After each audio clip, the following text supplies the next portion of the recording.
Hi everyone, I'm Dustin from Mazama Wellness, and in this video I'm going to share how I structure a warm-up. Every workout should start with a warm-up, and here I'll share the structure I use and give an example of what a typical warm-up looks like. Let's get into it. Warm-ups are important because they prepare the body for the workout and reduce the likelihood of injury. They also get the mind in the right space and facilitate a mind-body connection that allows for a more effective workout. So what should a warm-up look like? I start all my warm-ups with a cat-cow. It's a classic yoga movement that's great for getting some healthy spinal movement and getting the back muscles working. Also, if you start every warm-up with a cat-cow, it tells the brain that it's workout time and helps the body fall in line. It's like a mental trigger that signals what comes next, kind of a pavlovian response. That's why I always start every workout with a cat-cow. After cat-cow, we need some spinal rotation. Something like a half kneeling rotation is good. This helps with thoracic rotation.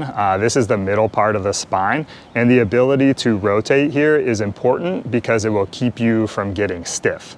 If you have good thoracic rotation, then you move more naturally instead of moving like Frankenstein.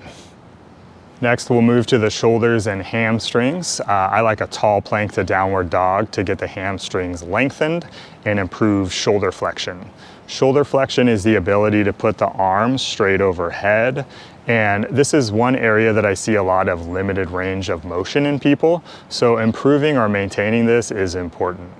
Also, hamstrings get stiff and shortened from extended periods of sitting, so lengthening those muscles is a good idea as well. After this is a wide stance elbow to knee. This helps with loading the hips and legs and also moving in the frontal plane. This is the side to side motion. In everyday life, most people aren't moving side to side much, so using this movement pattern regularly in workouts or warm-ups is a good move. Plus, the trunk rotation is again reinforced here, just like with the half kneeling rotations. Lastly, I finish off with a tall elbow to knee. This is a good one for a little core and glute stimulus, as well as some single leg stability and balance. This will help you not fall over or lose balance during single leg exercises in your workout. So the takeaway here is that you need a variety of movements like the ones mentioned in order to get the body ready for a workout. A warm-up should only take about 10 or 15 minutes, but will be invaluable when it keeps you from getting injured and helps you get a better workout.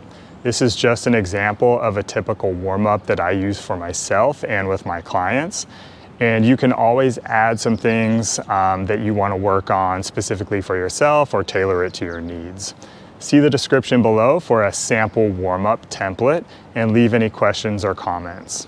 Also, make sure to check out our website and our Substack for more good stuff.